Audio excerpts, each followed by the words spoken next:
오늘 야고보서 2장 14절부터 17절까지 말씀을 보면서 우리가 행함 없는 믿음은 유익이 없다. 행함 없는 믿음의 고백은 유익이 없다라는 제목으로 우리 함께 말씀을 나눠보고자 합니다. 우리가 함께 보고 있는 야고보서 2장은 그 행함에 대해서 행함 없는 믿음은 죽은 것이다 라고 말하는 그 유명한 구절이죠. 우리가 오늘 14절부터 보았는데 오늘 26절까지 쭉 볼 거고요. 그 대표적인 말씀 14절부터 17절까지 그 행함과 믿음에 대해서 이렇게 소개하는 그 부분을 우리가 함께 같이 읽어보았습니다. 사람들은 구분 짓는 것을 좋아하는 것 같습니다. 좋아하기보다는 구분을 지어놨을 때 그것이 단순화되고 그것이 우리가 빨리 인식할 수 있고 그렇기 때문에 편리하기 때문에 우리는 뭔가 구분 짓는 것을 좋아하는 것 같습니다. 사람들 가운데서도 피부색으로 사람을 구분하죠. 그래서 백인이 있고 흑인이 있고 또 우리 또 색깔이 노란 그런 황색 그런 황인종들이 있죠. 예. 그런데 이 피부색 때문에 갈등하는 그런 모습을 보게 됩니다. 네 편이 있고 내 편이 있고 그리고 진보가 있고 보수가 있고 이렇게 편을 나누는 그런 모습을 보게 됩니다. 심지어는 이런 모습도 있죠. 저같이 나쁜 아빠는 애들한테 물어봐요. 엄마가 좋아? 아빠가 좋아? 그러면은 애들이 맨 처음에는 다 그냥 엄마가 그래요. 예. 아빠가 물어봤음에도 불구하고 그러면 아빠가 심각한 표정을 짓고 다시 한번 물어봐요. 엄마가 좋아? 아빠가 좋아? 그러면 어떻게 대답할까요? 그때도 엄마가 좋다고 해요. 더 심각한 표정으로 이젠 아빠 삐졌어 그러고 엄마가 좋아? 아빠가 좋아? 그럴 때 그제서야 아빠가 좋아 라고 이렇게 말해줍니다. 저희 집안 이야기예요. 네. 어떤 것을 이렇게 나누어서 구분짓는 그런 모습, 편리하긴 하지만 좋진 않죠. 예전에 대학교 때 사진을 찍으면서, 흑백 사진을 찍으면서 어떤 선배가 저에게 이렇게 했던 말을 생각이 나서 말씀드립니다. 흑백 사진에는 색깔이 몇 개나 있을까? 라고 저에게 물어보는 거예요. 단순하게 말하면은 검은색, 흰색, 회색, 이렇게 말할 수 있겠죠. 근데 그 질문의 의도를 알기 때문에 쉽게 대답을 하지 못했습니다. 검정색과 흰색, 그 대표적인 색깔 사이에 있는 그 회색은 수많은 회색들이 있기 때문입니다. 우리가 구분을 짓자면, 정말 디테일하게 구분 짓자면 수많은 회색들이 있기 때문에 그 회색을 어떻게 해야 될까 고민에 빠졌습니다. 그래서 흑백 사진에는 색이 너무너무 많은 것 같아요 라고 이렇게 대답을 한 그런 모습을 보게 됩니다. 그런데 우리는 수많은 회색들을 어떻게 합니까? 그것조차도 양갈래로 딱 구분해가지고 이거 아니면 저것을 강요받는 그런 시대에 살고 있습니다. 피부색으로 사람을 결정짓고 또 네 편, 내 편으로 구별하기 때문에 인종의 문제가 우리 가운데 벌어지고 있는 것이죠. 또 같은 피부색이라 할지라도 같은 나라에 산다 할지라도 진보와 보수가 있기 때문에 참 그 양갈래에서 둘 중에 하나를 선택하기를 강요받는 이 사회, 그러다 보니까 양극화로 빠지는 이 사회를 봤을 때 참 걱정이 되는 그런 모습이 있습니다. 사람에겐 그런 성향이 있습니다.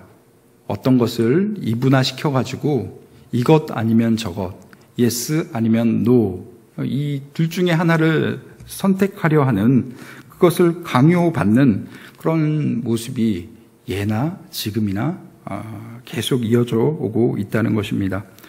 오늘 말씀에 우리가 야고보서를 보았습니다. 이 야고보서는 대표적으로 이 행함에 대해서 강조하는 성경입니다. 행함에 대해서 강조를 하고 있습니다. 우리가 잘 알고 있는 바울이 쓰는 바울 서신은 믿음을 강조하고 있습니다. 야고보는 행함을 강조하면서 나는 행함으로 내 믿음을 보이겠다라고 말하지만 행함이 중요하다라고 행함에 무게중심을 두는 그런 모습을 보게 되죠. 그런데 바울은 어떻습니까? 그의 서신서를 보게 되면은 우리는 믿음으로 구원을 얻는다.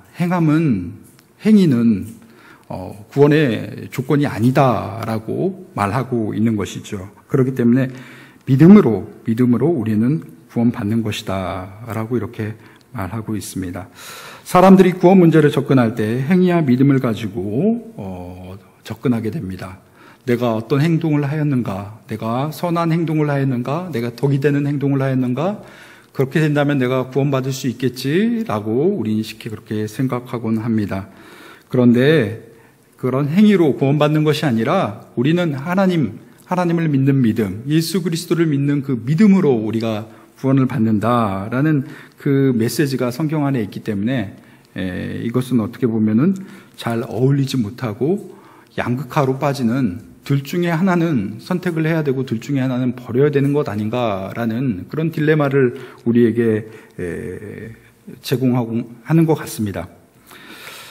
심지어는 종교개혁을 이끌었던 루터조차도 우리가 함께 보고 있는 이 야고보서를 어떻게 평가하였냐면은 지푸라기 서신서.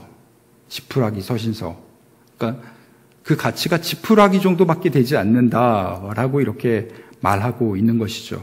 지푸라기 어떻습니까? 사람이 절박하면 지푸라기라도 잡고 싶습니다라는 그런 말이 있지만은 솔직히 지푸라기는 별로 그렇게 쓸데가 없는 그런 존재이죠. 그렇기 때문에 루터는 우리가 믿음으로 구원받는 거 아니냐, 행함은 필요가 없다. 그렇기 때문에 이 야고보서는 그냥 지푸라기 서신서다. 없어도 그만이다라고 할 정도로 그 행함에 대해서 이렇게 평가절하하고 이 야고보서를 약간 이렇게 평가절하하는 그런 말을 하였던 그의 모습을 보게 됩니다. 여러분들은 어떻게 하시겠습니까? 성경 안에 우리는 믿음으로 구원받는다는 그 이신칭의의 교리를 우리가 공부하였습니다. 믿음으로 구원받는 건 당연합니다. 그런데 믿음으로 구원받는데 우리의 행위가 어떻게 해야 되나? 행위는 어떻게 해야 되나? 그럼 행함으로 구원받는 건 아니라고 하니까 우리가 믿음만 있으면 되겠구나라고 생각할 수 있겠죠. 그런데 성경을 잘 읽어보면요, 꼭 이렇게 이분법적으로 접근하는 것은 사람의 생각이지 성경을 자세히 읽어보면은 이 두 가지가 서로 양쪽으로 나눠지지 않는 그 모습을 보게 됩니다. 믿음을 강요했던 바울도 착한 행실로 나타나지 않는 믿음은 진정한 믿음이 아니다라고 말하고 있습니다. 가장 중요한 것이 있다면 사랑으로 역사하는 믿음이다. 사랑으로 역사하는 믿음이다라고 이렇게 말하고 있습니다. 갈라디아서 5장 6절 말씀, 갈라디아서 5장 6절 말씀 우리 자막을 통해서 함께 읽어보도록 하겠습니다. 우리 한 목소리로 읽도록 하겠습니다. 시작. 그리스도 예수 안에는 할례나 무할례나 효력이 없으되 사랑으로서 역사하는 믿음뿐이니라. 아멘. 우리가 예수님 안에 있을 때 조건이 있을 수 있죠. 겉으로 드러나는 조건이요. 내가 할례를 받았는가, 할례를 받지 못하였는가. 남자라면은 할례를 받을 수 있고 또 할례를 받지 못한 그런 사람도 있을 것입니다. 할례를 하는 것은 행위의 문제이죠. 내가 그 행동을 취하였는가, 그 선택을 내가 하였는가라는 그것으로 우리가 접근할 수 있는데 예수 그리스도 안에서는 할례냐 무할례냐 그거는 효력이 없다는 것입니다. 오직 사랑으로 역사하는 믿음이 가장 중요하다라고 바울도 말하고 있습니다. 야고보도 행위가 사람을 구원할 수 있다고 말하지 않았습니다. 행함이 중요하다라고 말은 했지만 그 행위가 사람을 구원하는 것은 아니다라고 말하고 있는 것이죠. 다만 행위가 없으면 제대로 된 믿음이 아니다라고 이야기했기 때문에 어쩌면 바울의 주장과도 일치하는 그런 모습을 우리가 보게 됩니다. 오늘 14절 말씀 우리가 함께 보았는데요. 14절 말씀 우리 다시 한번 우리 보도록 하겠습니다. 14절 말씀 우리 한 목소리로 읽어보도록 하겠습니다. 시작. 네, 형제들아, 만일 사람이 믿음이 있노라 하고 행함이 없으면 무슨 유익이 있으리요? 그 믿음이 능히 자기를 구원하겠느냐? 라고 행함 없는 믿음에 대해서 문제 제기하는 것을 보게 됩니다. 행함 없는 믿음이 어떻게 구원에 이르게 할 수 있느냐라고 따져 묻는 것이죠. 그렇다면 구원은 믿음으로 얻는 것이 아니라 행함으로 얻는 것인가? 또 이렇게 또 헷갈릴 수 있어요. 하지만 결코 그렇지 않다는 것이에요. 야고보가 의도한 것은 믿음을 가졌다고 하면서 실천하지 않는 그런 것을 책망하는 그런 것입니다. 믿음의 교리를 가졌기 때문에 충분한 것이 아니라, 유대인이라 충분한 것이 아니라, 또 믿었다 해서 충분한 것이 아니라, 그 안에 그 열매가 있어야 된다는 것이죠. 우리는 열심히 성경 공부할 때 또 교리를 또 알아가면서 우리가 성경을 공부할 수 있습니다. 어떨 때 보면은 교리에 대해서 우리가 막 철저하게 공부할 때가 있죠. 어떤 지체를 보면은 너무 열심히 이렇게 공부하는 그 모습이 열정이 있어서 다른 지체들도 이렇게 가르쳐주는 그런 모습을 보게 됩니다. 참 아름다운 모습이죠. 그런데 그렇게 열심히 교리에 대해서 공부하였을 때 그 공동체 가운데 자그마한 다툼이 있었을 때 그것을 용납하지 못한다면 그런 교리가 무슨 소용이 있겠습니까? 하나의 학문적인 지식이고 그냥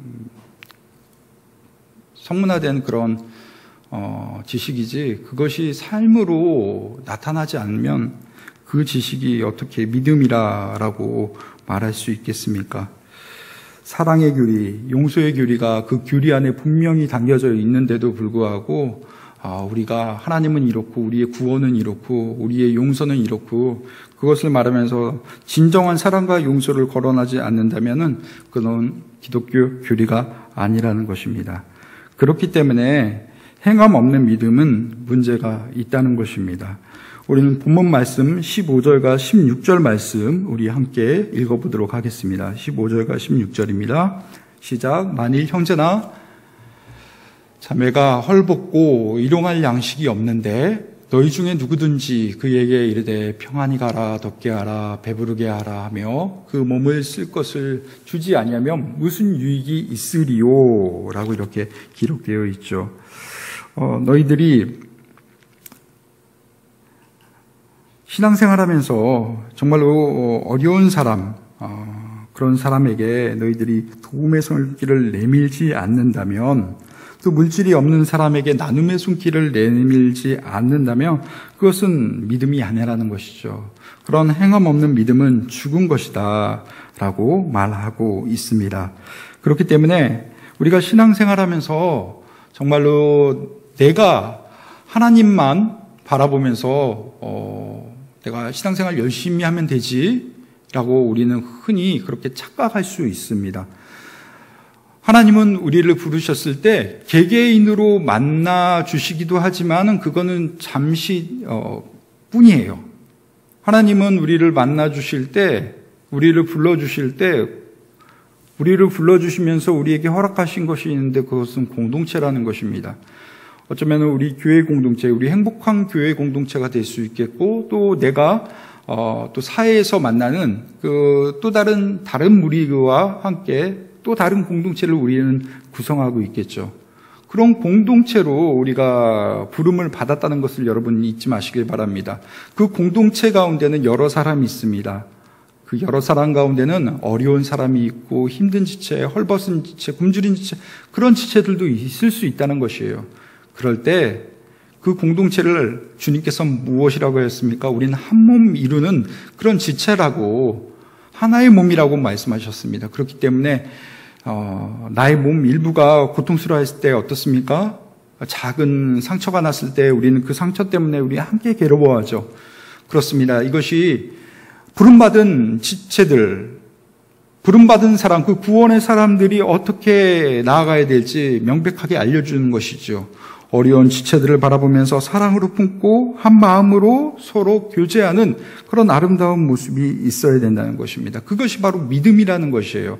그런데 우리가 신앙생활하면서 나는 하나님 믿어, 하나님을 인정해, 그러면서 하나님 앞에서 1대1의 관계만 계속 유지하려는 그런 사람이 있어요. 그런데 그것은 아니라는 것이에요. 여러분, 공동체 가운데 여러분을 소속시키시고요, 또 한 몸 되는 그 공동체에서 함께 아름답게 신앙생활하는 여러분 되시길 바랍니다. 그렇게 했을 때 주변에 필요가 보일 것이에요. 사랑의 섬김이 어디로 가야 될지 명백하게 보이게 된다는 것입니다. 그럴 때 우리는 어려운 사람을 돕고 정말로 힘든 사람을 위로하는 그런 모습이 우리 가운데 있어야 된다는 것이죠. 고린도전서 13장 1절 말씀 우리 함께 읽어보도록 할 텐데요. 우리가 잘 아는 말씀이죠. 한 목소리로 읽도록 하겠습니다. 내가 사람의 방언과 천사의 말을 할지라도 사랑이 없으면 소리나는 구리와 울리는 꽹과리가 되고 라고 이렇게 말하고 있습니다. 사랑 없는 행함은 그냥 말만 있는 빈 껍데기다 라고 예수님께서 우리에게 또 말씀하고 있습니다. 여러분, 우리는 어떤 모습입니까? 우리 가운데 사랑이 있습니까? 그 사랑은 어떤 사랑입니까? 실천되는 사랑으로 또 우리 공동체를 정말로 행복하게 하고 기쁘게 하고 하나님께 영광 올려드리는 그런 모습이 되기를 소망합니다. 이럴 때 정말로 그 믿음은 진정한 믿음이죠. 행함이 있기 때문이죠. 17절 말씀 우리 함께 보도록 할까요? 17절 이와 같이 행함이 없는 믿음은 그 자체가 죽은 것이다. 여러분 어떠한 믿음을 가지고 있습니까? 어떠한 사랑을 가지고 있습니까? 정말로 구체적인 그 행함이 없다면 그 믿음은 죽은 것입니다. 그 행함이 없는 사랑은요, 사랑이 아니라는 것입니다. 그렇기 때문에 여러분의 믿음을 점검하시고 정말로 하나님이 원하시는 그 믿음으로, 죽은 믿음이 아니라 살아있는 그 믿음으로 우리가 나아가는 저와 여러분이 되기를 소망합니다. 우리가 17절까지 말씀을 보았는데 오늘 18절부터 26절까지는 죽은 믿음과 살아있는 믿음에 대해서 이 두 가지를 나누고 믿음에 대해서 더 구체적으로 말하는 그 모습을 보게 됩니다. 오늘 우리가 야고보서 2장 보았는데요. 19절 말씀도 우리 함께 보았으면 좋겠습니다. 19절 말씀 우리 함께 보도록 하겠습니다. 시작.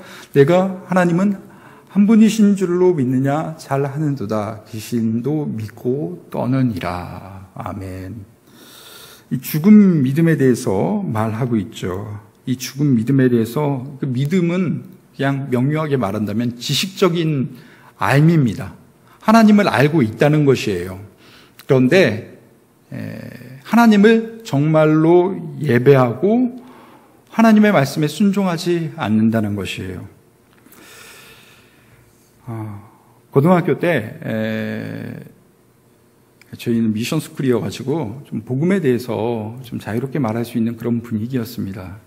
또 제가 맡고 있는 반에서 신앙부장을 해서 매일 아침에 함께 큐티하고 또 이렇게 신앙으로 교제하는 그런 모습이 있었는데 모든 반의 학생들이 다 교회를 나가고 신앙생활하는 건 아니었죠. 학교가 그러다 보니까 쉽게 전도할 수 있는 분위기가 되었습니다. 어떤 친구에게 가서 너 예수님 믿어야지 구원받을 수 있어 라고 제가 전도한 기억이 있습니다. 그런데 그 친구가 그래 나 믿어. 근데 너는 교회도 안 나오고 뭐 기도도 안 하잖아. 네가 그렇게 말을 해도 나는 하나님을 믿어 라고 이렇게 계속 이렇게 말하는 거예요. 더 이상 그렇게 말을 할 수가 없겠더라고요. 그의 믿음이 그렇다고 하니까요. 그런데 드러나지 않는데 어떻게 그 믿음이 온전한 믿음이겠습니까? 오늘 귀신도 하나님에 대해서 알고 있다고 말하고 있어요. 아는 것에 그치는 것이 아니라 두렵고 그것을 믿고 또 하나님에 대해서 그 존재에 대해서 그 권위에 대해서 두려워하며 떨고 있다라고 말하고 있습니다. 마가복음 5장에 보면은 예수님께서 거라사에 갑니다. 거라사의 강인, 거라사에 미친 사람 한 명을 만납니다. 그런데 이 거라사 이 미친 사람은 어떠한 미친 사람입니까? 밤낮 공동묘지를 돌아다니며 산속을 돌아다니면서 아주 큰 소리를 지르고 그리고 돌로 자기 몸을 자해하는 그런 정신적으로 문제가 있는 그런 귀신 들린 그런 상태에 놓여져 있습니다. 그 안에 수많은 군대 귀신이 있기 때문에 그가 그런 고통을 당하고 있는 것이죠. 분명히 귀신이 그 가운데 있었기 때문에 예수님은 그것을 아시고 그에게 다가가셔서 그에게 자유를 주시고자 그 거라사 강인에게 나아갔습니다. 마가복음 5장 7절 말씀 우리 함께 볼까요? 이 거라사 강인이 예수님을 만났을 때 이렇게 예수님을 바라보면서 고백하였습니다. 어떻게 고백하였나요? 한 목소리를 읽도록 하겠습니다. 시작. 큰 소리로 부르짖어 이르되 지극히 높으신 하나님의 아들 예수여, 나와 당신이 무슨 상관이 있나이까?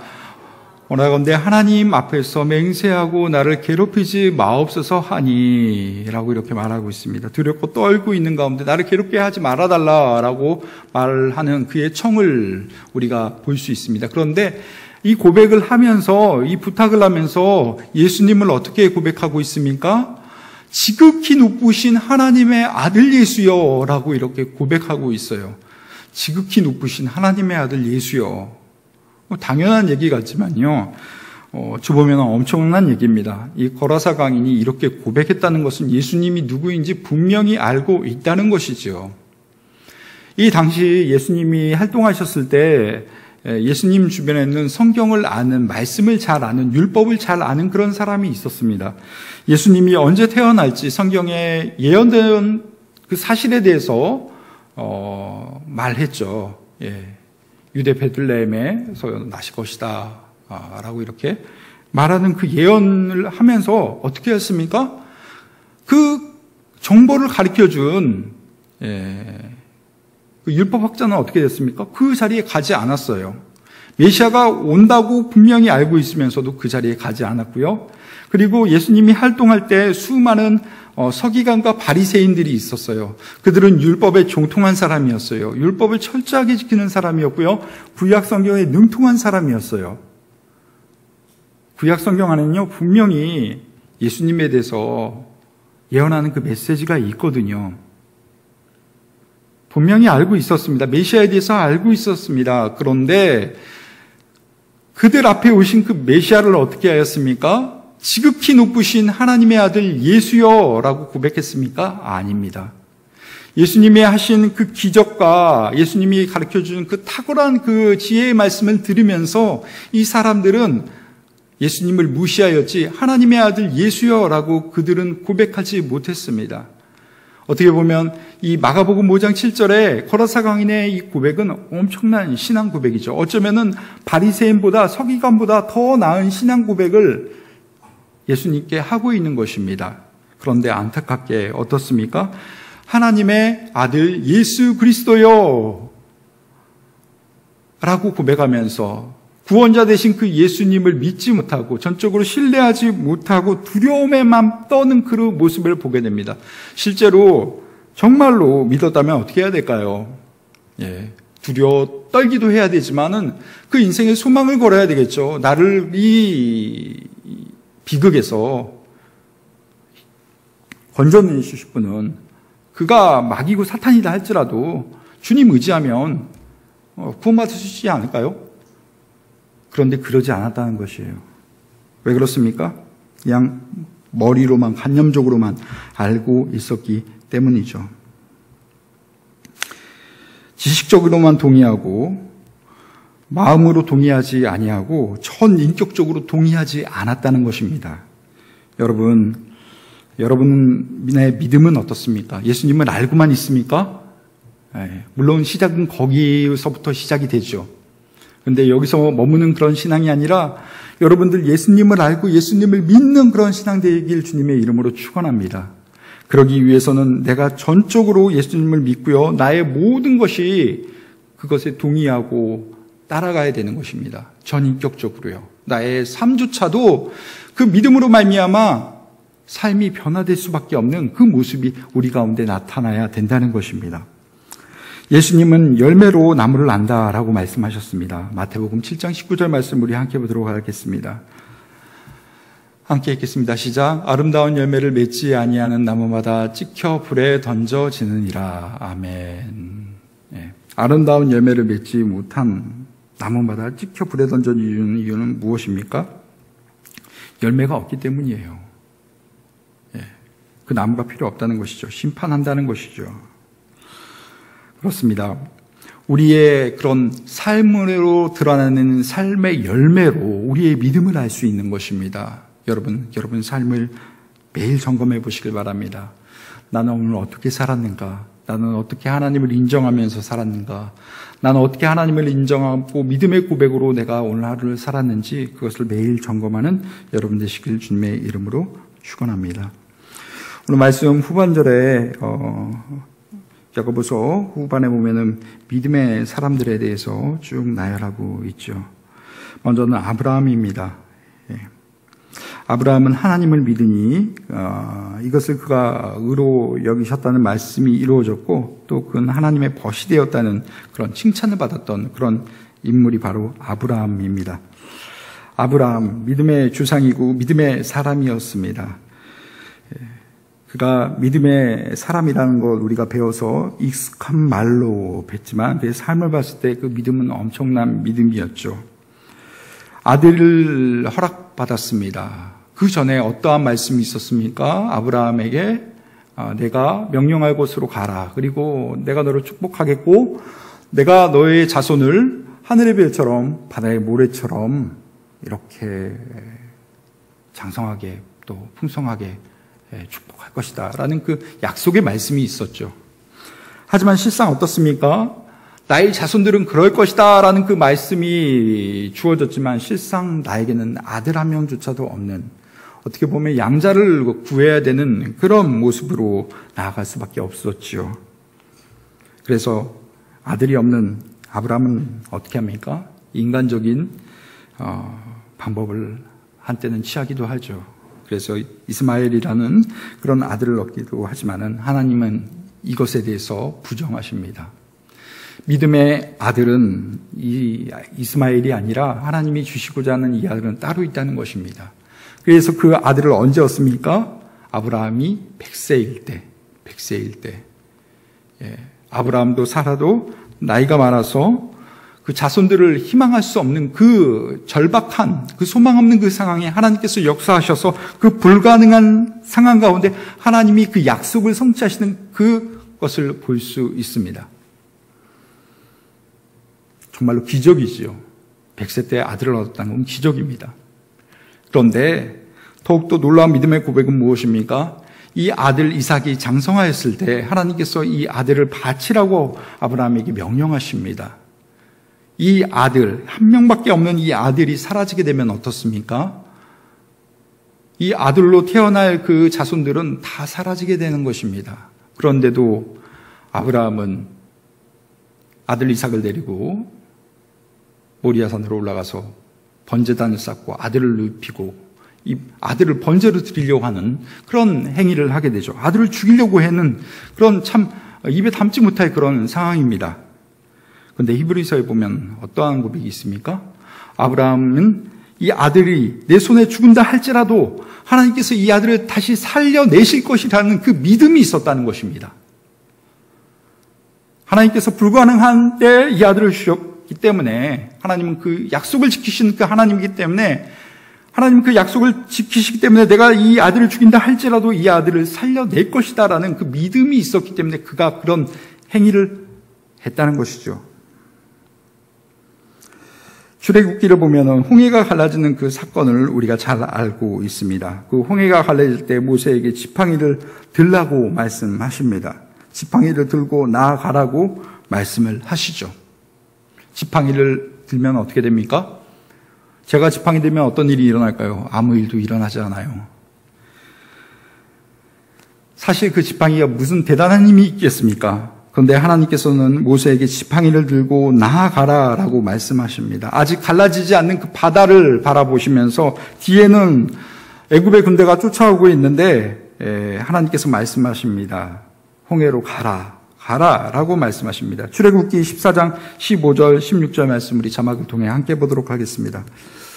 함께 읽겠습니다. 시작. 여호와께서 모세에게 이르시되 너는 어찌하여 내게 부르짖느냐? 이스라엘 자손에게 명령하여 앞으로 나아가게 하고 16절 지팡이를 들고 손을 바다 위로 내밀어 그것을 갈라지게 하라. 이스라엘 자손이 바다 가운데서 마른 땅으로 행하리라. 아멘.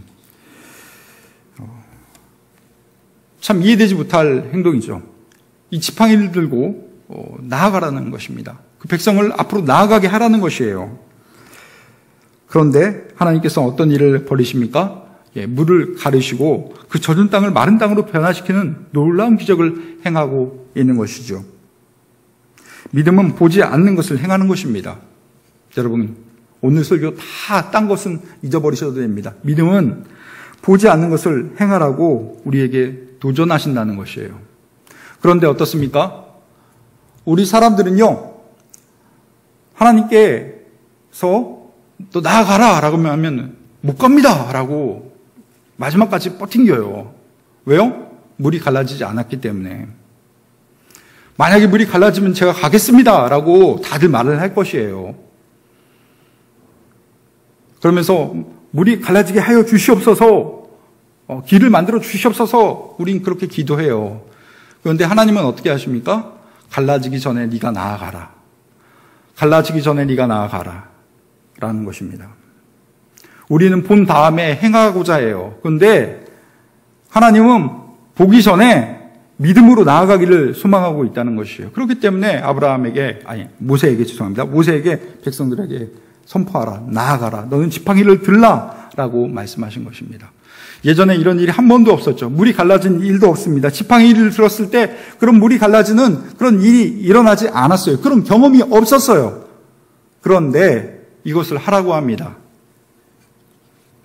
하나님께서 말씀하십니다. 그 말씀을 따르라, 순종하라 라고 말씀하십니다.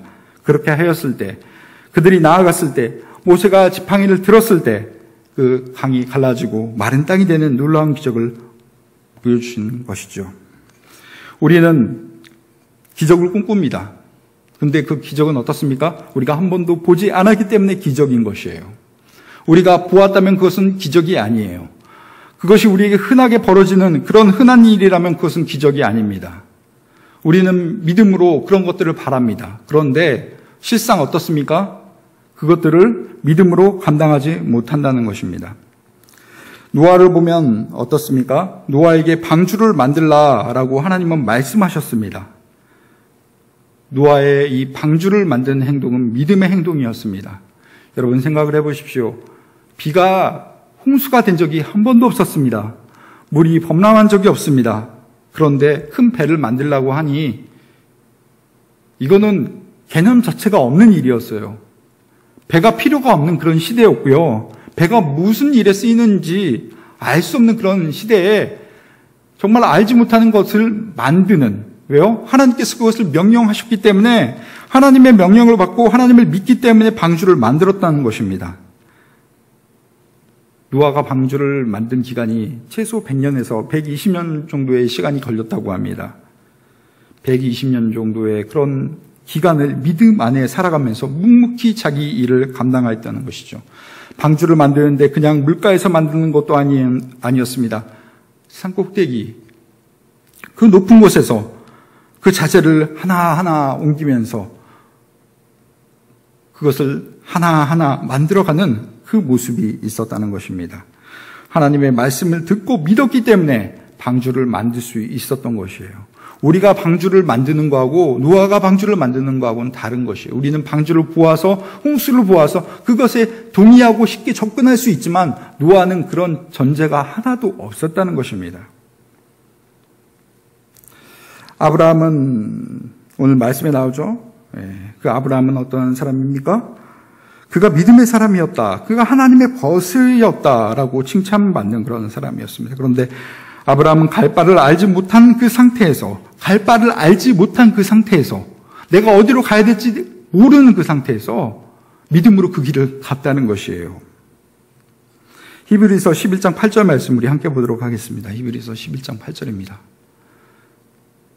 한 목소리로 읽도록 하겠습니다. 시작. 믿음으로 아브라함은 부르심을 받았을 때 순종하여 장래의 유업으로 받을 땅에 나아갈 때 갈 바를 알지 못하고 나아갔으며, 갈 바를 알지 못하고 하나님 말씀만 듣고 나아갔다는 것입니다.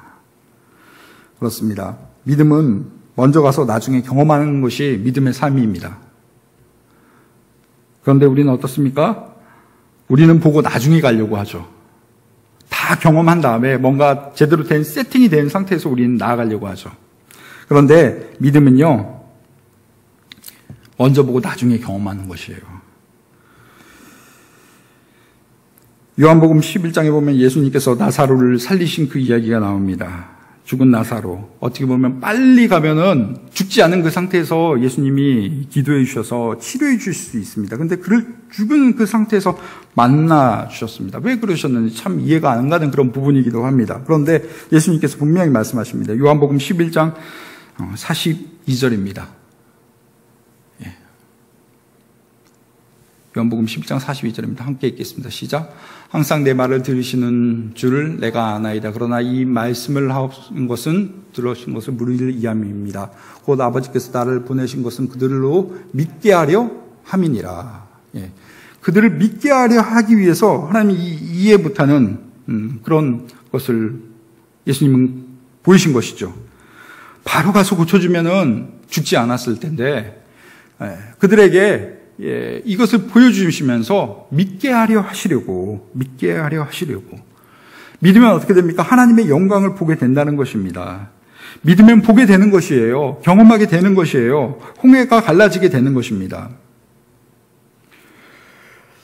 구약 열왕기하 6장에 보면은 아람 군대가 북이스라엘 사마리아 성을 에워싸게 됩니다. 열왕기하 6장 25절에 보면 아람 사람이 사마리아를 에워싸므로 성중이 크게 줄여 나귀 머리 하나에 80세겔이요 비둘기 똥 4분의 1 갑에 5세겔이라 하니. 비둘기 똥이 엄청나게 값어치가 있다는 것이에요. 이거 뭐 이렇게 그러니까 음식을 만드는 대로 쓰이는지 어떤 해석을 보면은 작은 이렇게 콩이다. 라고 이렇게 말하는데요. 하여튼간 사람들이 필요한 식자재, 필요한 그런 것들이 너무 가격이 확 올라버린 것입니다. 그러니까 사람들의 삶이 힘들어진 것이죠. 열왕기하 7장을 보니까요, 엘리사가 드디어 등장해서 이렇게 말하고 있습니다. 우리 말씀을 함께 볼 텐데요. 열왕기하 7장 1절과 2절 말씀 우리 함께 보도록 하겠습니다. 시작. 엘리사가 이르되 여호와의 말씀을 들을지어다. 여호와께서 이르시되 내일 이맘때 사마리아 성문에서 고운 밀가루 한 스아를 한 세겔로 매매하고 보리 2 스아를 한 세겔로 매매하리라 하셨느니라. 2절 말씀. 그때 왕이 그의 손에서 의지한지라. 곧 한 장관이 하나님의 사람에게 대답하여 이르되 여호와께서 하늘에 창을 내신들 어찌 이런 일이 있으시리요 하더라. 엘리사가 이르되 내가 내 눈으로 보리라. 그러나 그것을 먹지 못하리라 하리라. 아멘. 지금 먹고 사는 문제로 지금 절박한 그 가운데 물가가 폭등하고 있습니다. 그런데 엘리사가 나타나가지고 야 내일 시간도 뭐 오랜 시간이 아니에요. 바로 내일이에요. 내일이면 이 문제 다 해결돼. 그러면서 고운 밀가루 한 스아, 한 세겔로 우리가 평상시 때처럼 먹고 살 수 있어. 2 스아를 한 세겔로 매매하는 그런 모습이 나올 거야. 보리가 그렇게 흔해질 거야. 라고 이렇게 말하고 있습니다. 순식간에 그렇게 된다고 하니까 장관이 나와가지고 하나님께서 하늘을 창을 내셔서 쏟아붓지 않는다는들 이런 일이 있겠습니까? 라고 따져 묻는 것이에요. 그러니까 엘리사가 어떻게 해요? 엘리사가 했던 이 2절 후반절의 말씀을 우리가 기억해야 돼요. 내가 내 눈으로 보리라. 내가 내 눈으로 보니라. 그러나 그것을 먹지는 못하리라. 예. 하나님의 영광은 믿는 사람만 누릴 수 있는 것이에요. 믿음으로 나아가는 그 사람만 하나님의 영광을 경험할 수 있고 그것을 혜택을 누릴 수 있다는 것입니다. 지금 상황은 이런데 지금 코로나 때문에 이렇게 절박한데 하나님께서 어떻게 하시겠습니까? 우리에게 회복이 있겠습니까? 예, 우리가 믿음으로 나아간다면 이것도 다 능히 이겨낼 줄로 믿습니다. 하나님의 능력이 임하는 것이 문제라는 것이죠. 하나님의 능력이 임하면 어떻습니까? 정말로 그 모세의 지팡이 가운데 하나님의 능력이 임함으로 말미암아 홍해가 갈라졌어요. 그 지팡이는 뭐 대단한 지팡이가 아니에요. 그냥 나무예요. 영화에 보면은 아주 큰 지팡이 권위 있는 지팡이 그런 걸로 나오지만 실상 이스라엘 성지순례 갔다 오신 분이 그러더라고요. 그 나무 지팡이는 되게 그냥 볼품 없는 조그마한 지팡이래요. 생각해 보세요. 그 노인이 힘이 없는데 무슨 이만한 막대기를 들고 막 그렇게 다니겠어요. 편한 거 들고 다니겠죠. 볼품 없는 막대기, 그냥 쓰기 편한 막대기, 그게 지팡이였단 말이에요. 그런데 그 지팡이를 들래요. 근데 그걸 들자마자 놀라운 기적이 일어났어요. 왜요? 하나님의 능력이 거기에 임했기 때문이에요. 우리는 사사기에서 삼손 이야기를 재밌게 읽어 알고 있습니다. 삼손에게 나귀 턱뼈가 손에 쥐어졌을 때 블레셋 백성 1000명을 죽였다라고 말하고 있습니다. 폭탄도 아니고